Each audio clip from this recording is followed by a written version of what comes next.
want to start today by placing the issue of the Iranian nuclear program firmly in the center of the prospects for 2012 in this region. It will give a key context to other issues that I will consider in 2012, such as the implications for the situation in Syria, the threat from radical Islamic fundamentalism and terrorism, and even cybersecurity. Iran is clearly seen as a strategic challenge and has been for some time, with its support of terrorism and the obstacles it created in Iraq and Afghanistan. The nuclear issue is now an urgent one, and leading nations will follow the US, I think, in making this a priority that will resonate throughout the region this year. The scenarios around Iran are a central focus of the transatlantic alliance, and the US in particular is now pushing a real sense of urgency and the potential consequences to build a stronger international consensus. If there is any doubt about the true nature of Iran's nuclear and missile program, there should now not be, subsequent to the IAEA report, which has vindicated what Western intelligence agencies had concluded. There is no doubt that Iran has been particularly inconvenienced by the attack on its missile program, and the anger raised by the damage to its delivery capability offers great insight into the aims of the program. The Iranian leadership may be more cautious than some observers conclude, and they may judge success in terms of their reputation for standing up to the United States, but there are signs that they are less cautious about confrontation and more confident in their ability to deter action against them. There's also a concern that when faced with a threat for their survival, their actions may follow a less predictable path or adhere less to its previous line of rationale. So, efforts by the Obama administration to engage with Iran and advance relations have achieved almost nothing. More recently, there's also been reinforced by sanctions, presented specifically as a step to impact Iran's nuclear program. The world has been seen to support the Arab Spring and its strive for more democracy, which raised concerns in Tehran, though it will be very encouraged by the success of the Muslim Brotherhood. The Iranian situation is not easy to resolve, and I doubt that there are any truly satisfactory resolutions to be considered. There is no doubt that greater international collaboration through sanction assistance missions in enforcing sanctions will inconvenience Iran, but we have to be conscious of what sanctions can achieve and the timelines involved. If the objective is to force a change in support for terrorism or regional aspirations, then I think success is highly unlikely. If the objective is to limit access to materials that are required for the nuclear program, then this is also likely to lead to very limited success, as Iran is capable of circumventing efforts to restrict the transport and procurement of materials either through its clandestine networks or through allied nation states. Regime change is not or will not be stated as an objective of action against Iran, as it would be counterproductive to foster this type of debate, despite the fact that this may be the only route to securing significant changes in certain elements that have consistently drawn international condemnation, like human rights violations. While we are seeing the economic effect of sanctions taking effect quite quickly, it would be wrong to expect that this will cause significant instability in the country that may lead to political change, or a resurgence of its green revolution with anything near the effect that we have seen in Egypt or other countries in the region. However, with a large imbalance in the population towards youth, a dramatic or severe event or series of consequences may lead to a more concerted resistance. So sanctions need to be seen in the context of the options available to the world community. They are more than just a signaling mechanism, because they require actions by nation states.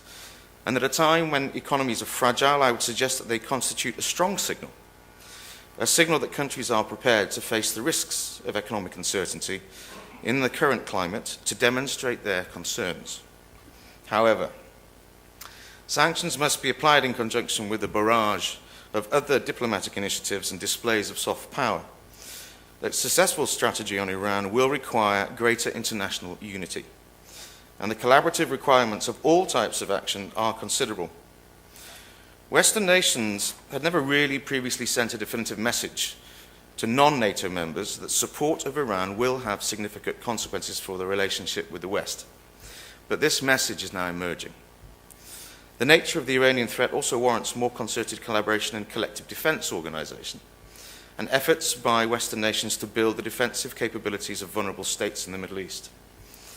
This also delivers an important message about the resolve of the international community.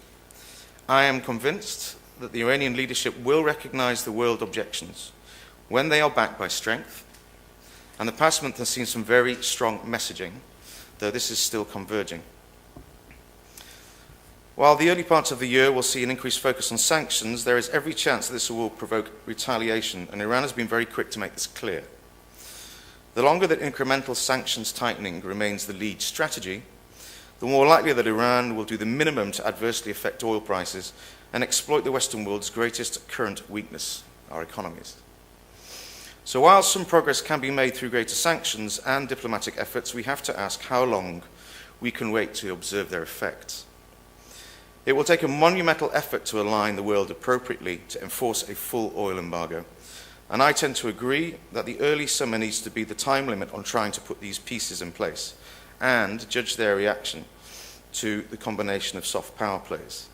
Moreover, I don't see how the West can persuade Iran of anything at all using diplomacy, and this includes the prerequisites and benefits of ending the current crisis, let alone that it should undertake any other steps that would mean it losing face. One of the greatest questions is about the timetable to further action. Options vary as to the timetable for hard measures. Some believe that weaponization has begun, not least because of the focus on delivery, and they are prudent in contemplating a breakout capability in around 4 months. Others are more conscious of the more current threats, like the regime's ability to deploy chemical weapons as an extreme response to an escalation. Very few people will be drawn into commenting on this, and we should leave that to politicians and military chiefs. However, the need for international collaboration is abundantly clear. Whether this is precautionary or preparatory, I believe that given the current trajectory, Iran will inevitably become a nuclear weapon state without action. And from the scenarios that I've looked at, I find it hard to believe that the world will be prepared to live with this. At this stage, I would suggest that developments in Syria will play a critical role in the way Iran views international determination to intervene in the Middle East. The Syrian situation could play a vital role in positioning of European states and NATO in the region, which will be closely watched by Iran. More significantly is the positioning of Turkey in the region, which is changing considerably vis-à-vis Iran and NATO. We will also see a realignment of relationships in the area to adjust to changes in Syrian influence and support for its neighbours, which will weaken Iran and may provoke a reaction. It may also be a catalyst for 7 other events in the region, particularly the spread of the Arab Spring to other countries, strengthening of the Muslim Brotherhood, and the resurgence of jihadist activity. All these factors warrant examination, but I will not attempt that here. The point I want to make is that the danger, as I see it, is the interplay of these factors and the sequencing of events. The outcomes and probabilities assigned to them may vary among almost every analyst, but it's far more complex to determine these probabilities of these events, which are all in flux over a short period of time and possibly in the second part of this year. The greatest challenge is to try and control some of these variables so that they can be prioritized and dealt with as sequentially as possible. I'm not going to suggest how this may be done here today, but it would require an exertion of pressure and influence from almost any nation that can. This may well be required to contain the regional situation should any action be taken in Syria. However, the question still remains as to whether there is sufficient international appetite to intervene in Syria, and whether the conditions are created that will allow Assad to choose to go into exile. It is not a foregone conclusion that Assad will be ousted without a UN Security Council-backed resolution for intervention. To some observers, these are all factors that could help to focus Iran on the potential consequences of its actions. However, Iran may choose to demonstrate strength and resistance at a time when it wants to reinforce its position as the strongest regional state, with the determination to stand up to the West, embolden the Shiite populations, and rally Islamists around its stance. Given Iran's prolonged interference in Iraq, it will be very tempting for Iran to seek to interfere with events in Syria. Even as Syria is under such intense scrutiny of world attention, Iran is still supporting the regime in different ways. Should Iran become more actively involved with the Syrian situation, particularly if outside assistance is provided, then it would clearly demonstrate the attitude of the hardline leadership to defying the West and give us insight into their appetite for confrontation. There is every chance that this could provide a source of provocation, which will turn Syria into a stage for Iran to engage in brinkmanship, to warn the West away. We might similarly also anticipate that through Hezbollah in Lebanon, should Iran try to or successfully transport chemical weapons to be fitted on Hezbollah missiles, or through threats emanating from the Sinai and Gaza. As an aside, the recent interception by Turkey of weapons destined for Syria illustrates the useful collaboration that is ongoing in the sharing of intelligence between allies, but also the critical importance of intelligence and surveillance, particularly where there is a possible chemical weapons threat. This brings me to my third area of concern for 2012. The developments this year in Egypt will have a profound effect on the situation in the Sinai Peninsula, where there is a rapidly growing jihadist presence, and the chance that actions by these small groups could precipitate conflict with Israel. The threat from jihadism has been underestimated by some analysts for 2012, partly because of the lack of al-Qaeda's recent success in transnational attacks. But had one succeeded, there would be quite a different consideration at the moment. I think this is missing the point about jihadism.